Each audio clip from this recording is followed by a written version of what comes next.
Just put it on autopilot. I need oxygen. Greg wheezed, clamping his hand down on the small cut on his suit's thigh.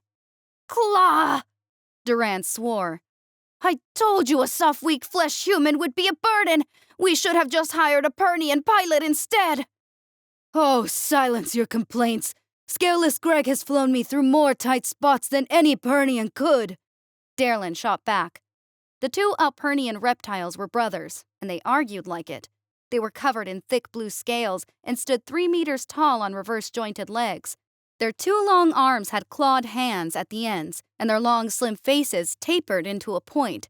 Their teeth stuck from their mouths at odd angles, like hacksaws stacked on top of each other.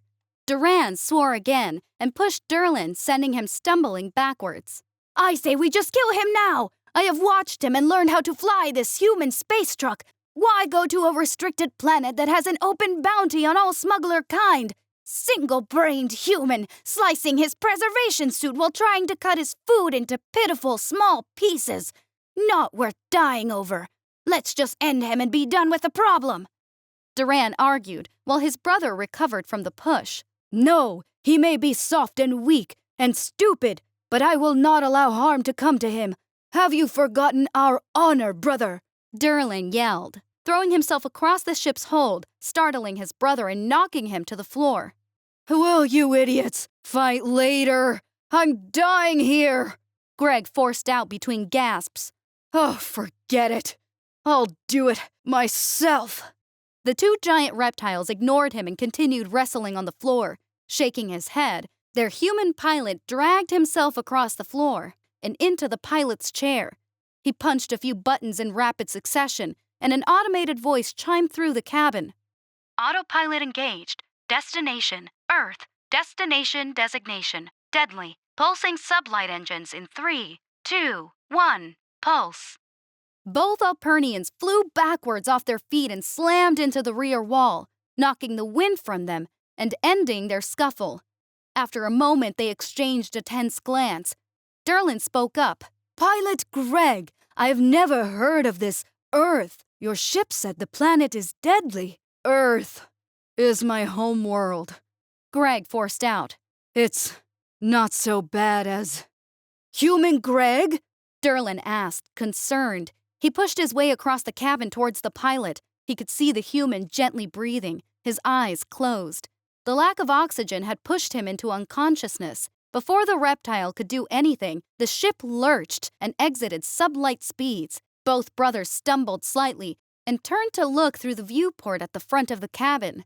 They could see a blue and green planet rapidly growing in size as the autopilot subroutines routed the vessel into an atmospheric entry pattern. The ship's computer's automated voice sounded from the speakers. Thermal shielding deployed. Dimming viewport 65% to shield occupants from aerodynamic heating flares. V-impact in 5, 4, 3, 2, 1. Impact. As it said impact, the ship lurched again, this time harder, and began shaking and rocking violently. Neither of the Alpernians were ready or properly braced and were sent sprawling on the floor. Derlin struggled to pull himself up in an attempt to get a better view through a window on the side of the cabin. Despite the clear pane having been tinted considerably by the ship's systems, Derlin was still nearly blinded when he looked through. His eyes were extremely light-sensitive, as all Alpernians were. He once again stumbled to the floor. Brother, what kind of cursed planet do the humans come from? We have never had a landing this rough, even with autopilot. What did you see? Duran asked his brother. I saw nothing but fire. My eyes are still swimming with flames. Derlin yelled back, rubbing at his eyes. Duran, ever the doubtful, curious type, pulled himself up to look through the window on his side of the cabin. He, too, saw only fire shooting upwards past the window and fell back to the floor, grasping and rubbing at his eyes. Told you, Scar Brain. Derlin chastised his brother with a chuckle. His eyes had cleared just in time to see his brother repeat his mistake. He pulled himself up and went to check on Greg. He was still lightly inhaling and exhaling, his neatly trimmed facial hair ruffling as the suit attempted to send more oxygen to him.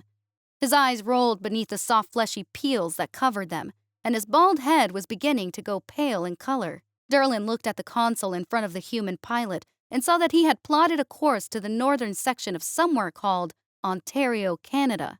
The autopilot had marked a spot for landing, and a touchdown timer was rapidly counting down.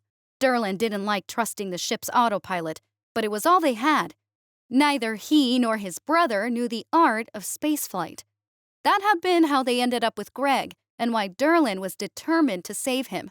The two brothers had been stranded on a small moon after their previous smuggling crew had been attacked and killed. Greg had been delivering to the same moon a few days later and picked the unfortunate brothers up. Duran hated feeling in debt to one he thought weak, but Derlin felt obligated to honor and protect the soft human despite his weaknesses. Since then, they had been running as a crew. Greg provided the ship and kept it filled with their atmosphere, a methane compound, while they provided the contracts and muscle. The ship stopped rocking now, and Derlin looked up to see the viewport's tint fade away.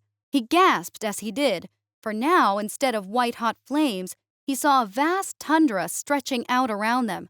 Ice and snow glittered on dark rocks in all directions. The ship slowed its descent and began leveling out to land. "Brother, pull yourself from the floor and come look!" he shouted, sounding genuinely surprised to see this was what the human world was like. Duran stopped rubbing his eyes and blinked a few times, looking around. Satisfied he was no longer blind, he pushed himself up and stepped forward to see what had excited his brother. Pretty plain to me. There's not anything other than ice and snow and rocks. Like that's uncommon," Duran said, unimpressed. Before they could start bickering again, the ship computer chimed a few notes and then said, "Touchdown in 3, 2, 1. The ship bounced once as it touched down, and the gears took the weight of the vessel. Derlin quickly undid the restraints, keeping their unconscious pilot strapped into his chair, and picked the small primate up as gently as he could. "The hatch! Please open it, brother," he asked politely. Duran didn't move. "I'm not helping. The human is a burden I will not entertain," he stated with ice in his voice. Derlin scowled at his brother, pure venom in his gaze, and shouldered his way past him. He gently put Greg over his shoulder and strapped on his rebreathing apparatus. Using one claw, he poked the access button for the landing hatch. Duran grumbled and strapped his rebreather on, but didn't move otherwise. The hatch hissed and slid open, blasting cold gas back into the ship as the two atmospheres equalized. Duran swore, which Derlin elected to ignore while stepping down the ramp and onto the cold snow. He pulled Greg from his shoulder and gently set him in a sitting position against a nearby rock. He struggled to work the small clasps on the human's rebreather. They had clearly been designed for someone with smaller, more dexterous fingers in mind. Refusing to give up, he worked them and managed to get them undone. He pulled the mask off and set it to the side. He stared at the human intently and shivered in the cold. A few moments passed, and Greg gasped as his eyes flew open and he flailed briefly. "What the? Where? Oh shit! We actually got here," Greg said, smiling at the end. He closed his eyes and leaned back on the rock. Derlin opened his mouth slightly. Happy Greg seemed to be okay. He let the human rest in silence. Home. Been a while since I've had real air," Greg said, breathing in and out deeply. "Fuck, that's good. All right. Let's get out of here before the cops start showing up. They'll have questions I do not want to answer," he declared, grabbing a discarded mask and getting up from the rock. "I need to swap into a fresh suit and refill my O2 tanks. That was damned sloppy of me to have run out. But someone didn't tell me we were going the long way until after we had left," Greg said, yelling the last part loud enough to be sure Duran could hear from where he was sulking in the ship's hold. "I'm sorry for my brother. Shut it. He's a dick, but he's useful, and eventually he'll come around. I mean, come on. Who could resist all this?" Greg said with a sly smile while posing. He held the pose for a moment before they both laughed and started up the ramp. Greg changed his suit for one without a cut in the thigh and stuffed the damaged one into a storage locker to be repaired later. Then he hurriedly kicked on the atmosphere compressor unit and swapped through all of the oxygen storage tanks, making sure all were topped off. Just as he finished and shut the compressor off, Duran, who had been lurking in the corner shivering, growled out, "Can we close the door already? I don't understand how you humans come from such a cold place and have such little fur and such soft, thin skin." Greg slotted the last canister into its rack and made sure the straps were secure while saying, "Yeah, we should be fine to close the hatch and get your atmosphere back in here. And just some places are cold. Other spots are really hot and dry. Some are in between." Derlin hit the hatch panel and it slid closed. Light whirring sounds started as the vents sucked out the cold human atmosphere and pumped in the warm methane Alpernian replacement. The brothers shook themselves one last time and pulled their masks off. "What do you mean? Your whole planet isn't the same?" Derlin inquired. "No. Is yours all the same?" Greg responded like it was a dumb question. "Most planets have only one biome. Some rare ones have two. You make it sound like yours has more," Derlin said matter-of-factly. "Now who's the scar brain? You believe this? He's clearly lying," Duran gloated. "Well, I haven't been to many other planets, but Earth here has it all. Deserts, oceans, rainforests, mountains of all kinds, volcanoes, and real cold places, even colder than here," Greg stated like he was addressing a child. "Your mouth spills gorth dirt," Duran fired back. Greg looked taken aback. He had only heard this expression one other time, and that had been after hearing the brothers discuss the liar who had led their last crew to ruin. "All right, lizard brain, I'll show you," Greg said, moving to his pilot's chair. "Call me a liar, you'll see," he grumbled to himself as he strapped himself in. He punched a few buttons and flipped a few switches to convert the ship from autopilot to manual, grabbed the yoke, and fired the thrusters. The ship jostled as the landing gear pulled into its large square body. He punched a few more buttons to activate the ship's cloaking systems, and then accelerated into a turn and steered the ship until the sun was on their left. A few moments passed, and Greg let off one of the foot pedals, causing the ship to slowly decelerate until they were hovering in place. He punched a few buttons, and the displays under the viewports lit up with information about the area around the ship, like temperature, humidity, and examples of native life forms. Currently, they were in a place called North America. "Here, take a look and eat your words, you little shit," Greg said, mainly to Duran. Derlin scrolled through the information. It showed that, as Greg had said, this area was a temperate forest. Temperatures were much more mild here. He looked out through the viewport and saw tall green plants extending up from the ground. His sharp eyes, tuned by millennia of evolution gearing his species for hunts, saw something large and lumbering moving through the trees. He quickly scrolled through the display's files on animals until he found one that matched the profile he had seen. It was called a grizzly bear, and it was larger and potentially more deadly than an Alpernian. "Human Greg, this creature, this bear, does it not present a threat to your species?" he inquired. Most sentient races eradicated any creature on their world that could prey on them out of necessity, out of survival. But here was such a predator, lumbering through the human wilderness, unattended and unaddressed. Yeah, if he wanted to. But if you leave 'em be, then they'll probably just leave you be. If not, then yeah, he could be a problem. But we're just as dangerous to them." Duran snorted in derision and moved forward now to stand beside his brother. "Oh yeah, let me see this creature. If a human could be a threat to it, it can't be that bad," he said snobbishly. He paled when he looked down and saw the images on the display. Images of a huge fur-covered creature with razor-sharp teeth and claws, ripping large red-fleshed fish apart. Seeing his brother's disbelief and reaction, Derlin pointed out and said, "Look there, brother. There is one." Duran looked out where his brother had indicated and saw the lumbering shape. It had stretched itself out upwards against a tree and was ripping deep furrows into it, each swipe of its mighty claws leaving gashes deep enough to be seen even from this distance. Duran paled even further. Greg smiled and said, "Next stop on the magic school bus, a volcanic island we call Hawaii." He yanked the yoke to one side and pushed the accelerator pedal forward. The two brothers gripped the handles on the wall to avoid being knocked over once again as the ship rapidly turned and shot into the distance. As it flew, the brothers watched the landscape change rapidly. It went from thick, deep forests to plains before they flew over a range of mountains. Seemingly randomly, towns and cities dotted the landscape they flew over on the way. It seemed the humans would set up anywhere, regardless of climate. Then they were over a large empty land filled with red and gray rocks and dust. Still, human settlements popped up.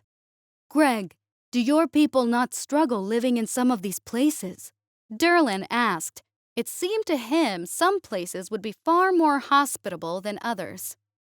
Sure, but every place has its challenges. Some places have tornadoes, some places have extreme heat, some extreme cold. Others get hurricanes. Some just have too many people," Greg answered. Duran and Derlin exchanged nervous glances. No one they had ever met had been to the human world, and none had ever imagined it would hold so much variety, such deadly diversity. They both gasped again as they turned from each other to look from the viewport again. They had crossed over into the open ocean now. The information display called it the Pacific, and it was the largest expanse of liquid either brother had ever seen. Their planet was nothing but desert and rocks, with puddles of liquid methane dotting small sections and flowing in caves, and most of their smuggling operations had been to small mining stations on rocky moons and asteroids. The brothers scrolled the information. It showed depth readouts unheard of on any world they had visited. The variety and look of the aquatic animals were breathtaking. This time, it was Duran who spoke up about what he read. "These files have to be lies. It says here this animal called a box jellyfish is nearly invisible in the water and is venomous enough to kill almost anything that it touches. And this one, called a great white shark, this just looks like a meat torpedo filled with teeth. Its file says it's larger than I am. Either these files are lies, or you humans must be deathly terrified of your waters." "Those files are true and accurate. Yeah, sure, some people are scared, but we still swim in it and cross the oceans on boats. Accidents happen, sure, but most people survive nowadays. Plus, we have all of those animals in zoos and aquariums. We like to look at them," Greg replied like it was no big deal.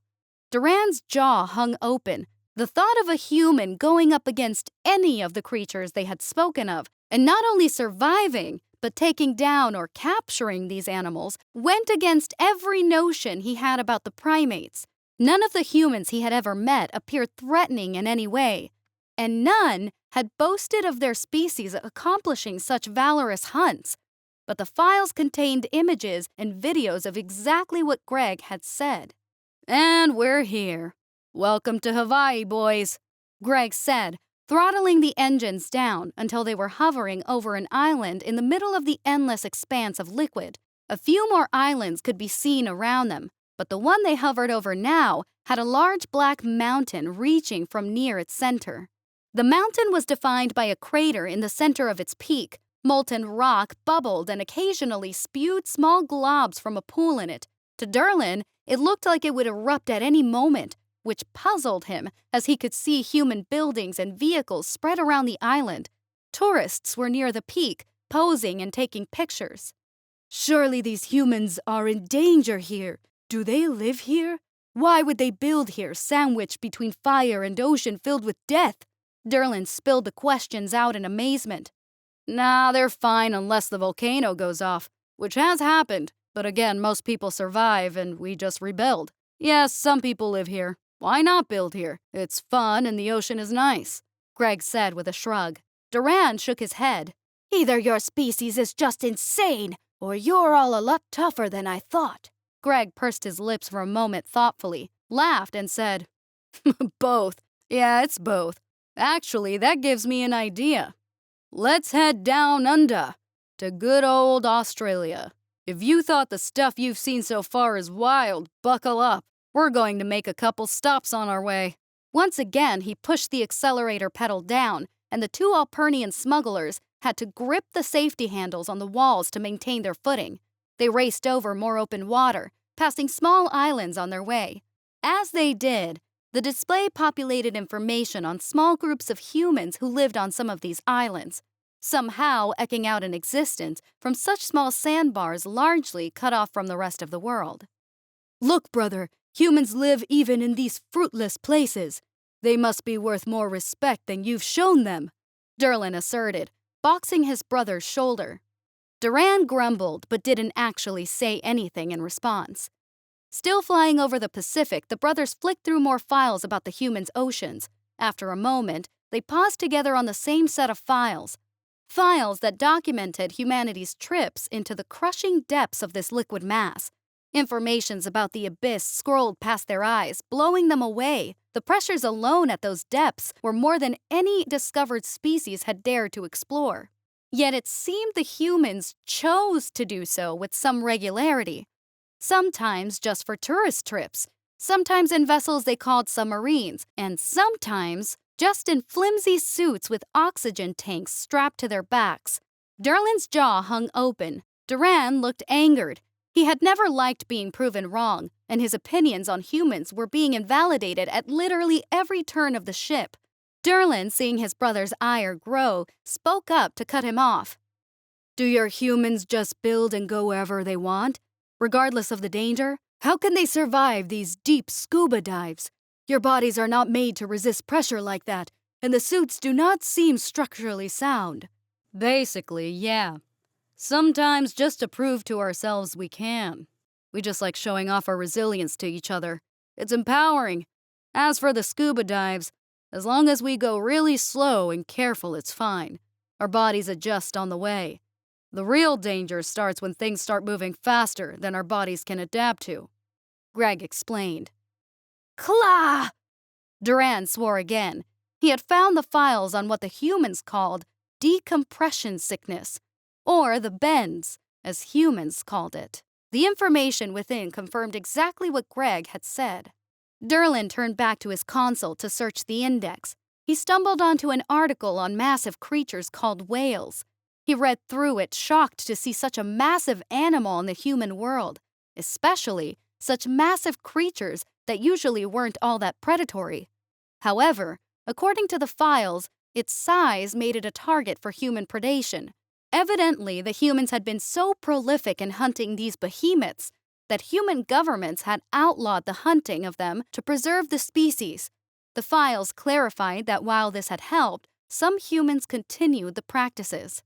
Greg, can we see one of these whales? Is it possible for us to see one being hunted? He asked with wonder. We can try, but we'll have to get lucky, the human replied, while angling the ship in a new direction. Brother, look at this! The humans take down larger prey than even the greatest Alpernian hunters. Derlin motioned for his brother to inspect the files. Duran began reading, still gripping one handle on the wall. As he read, his grip tightened more and more, learning that what he had considered to be the weakest, most pitiful species in existence had nearly exterminated creatures larger than any his race had dared hunt, and in such a dangerous environment, was clearly angering him more and more. When he finished the article, he let go of the handle, turned, and sulked to one of the other viewports. The handle had been mangled and now bore a clear imprint of his clawed hand. Derlin thought it best to leave his brother to be for a moment and let him process these revelations on his own. So he turned his attention back towards the front of the cabin. He moved to stand next to Greg, placing a hand on the back of the pilot's seat. He leaned down next to him and peered out of the front windscreen. Greg was zigzagging the ship over the ocean, slowing near some vessels to inspect them before darting off again. Sensing Derlin's incoming question about what he was doing, Greg preemptively answered. I'm looking for a whaling ship. It's illegal, so we've got to get lucky. Derlin nodded his understanding, but didn't move otherwise. He craned his neck to get a wider view. They continued like this for a short while, until Derlin saw a ship in the distance, chasing something. There's a ship chasing something large! He pointed it out to Greg, who moved the yoke to steer the vessel towards it. Curiosity got the better of the still sulking Duran, and he moved from the rear of the cabin to stand on Greg's other side. As they approached, Greg angled the ship to match their target's speed and trajectory. All three of the smugglers peered out to take in the scene. "Yep, that's a whaling ship," Greg said after a moment. He looked down and thumbed some inputs into the ship's scanner. "Looks like a sei whale." As he named the species of whale, its huge tail fin breached the surface. Derlin and Duran were struck speechless. Their hunter's eyes could just make out the silhouette of the creature. It had to be at least 18 meters long, over 6 times the size of an Alpernian. There was no way the humans could kill a creature this size, even working together, right? Duran doubted internally. Before he could voice these doubts, a loud boom, flash, and a cloud of smoke erupted from near the bow of the human watercraft. A huge arrow-shaped projectile shot out and hit the fleeing behemoth, detonating on impact. The creature stilled as the water filled with deep red, and viscera flew through the air. The human vessel slowed and pulled up alongside the carcass. Duran smugly said, "That doesn't count. They relied on overpowered weapons. That wasn't a true hunt. I knew you humans had to have cheated. There's no way you could take a prey with only melee weapons like an Alpernian." "Oh, yeah, definitely not," Greg replied, voice dripping with sarcasm. Duran, who had yet to master the art of human sarcasm, looked pleased at the human's apparent concession. Derlin, who fully understood human jokes, chuckled and exchanged a humored glance with Greg. "Anyways, let's get this magic school bus trip back on track. Australia, here we come," Greg said with a smile. He floored the accelerator and they shot into the distance in a wide turn. The human clearly didn't intend on making any more short stops on the way. A few minutes later, they were racing towards a massive coastline edged with green. Farther into the landmass, it stretched into a reddish-yellow desert. Greg slowed the craft as they approached the coast, passed it, and pulled the ship to a stop over a wide swath of marshy swamp that bordered into a massive desert region. The information display titled this area the Simpson Desert. "Have a browse through the catalog of horror that is Australian wildlife," he said smugly. Both brothers began sifting through the files. They saw what felt like countless venomous species, massive insect creatures, wild packs of canines known for preying on the unwary, and more reptile species that they had seen in one place before. The variety in looks and attributes of these creatures dwarfed even what they had seen in North America. Looking out from the viewport, Duran gasped lightly and said, "Brother, look! This place looks like home! I swear I am looking out at Alpernia." Derlin looked out, and he too lightly gasped. Duran had spoken the truth. This area looked closer to their world than any other planet they had visited during their travels. Greg smiled at their awe, knowing it had been far too long since the pair had visited their home. He made the decision and began working the consoles in front of him. The ship began lowering slowly, and it rocked slightly as the landing gears extended. The brothers turned to look at the human. He motioned towards the hatch, indicating for them to get ready. They both strapped on their rebreathers and excitedly moved to the door. The ship jostled and bounced slightly as it touched down. Greg nodded at them, and Derlin hit the access panel. The hatch hissed and slid open for the second time on the human world that day. This time, warm gases rushed in, and both Alpernians shivered in delight before stepping down the ramp. Greg followed, but stopped at the top of the ramp to watch them. The brothers had come to a halt on a sandbar between two marshy wet spots, a short distance from the end of the ramp. They had their heads angled upwards, eyes closed, and arms held outwards to their sides, clearly enjoying basking in the warmth of Earth's sun. It was then that Greg saw an unnatural shimmer between the reeds and the water to Duran's right. The surface exploded, and a massive 5-meter reptile lunged for the smuggler's leg.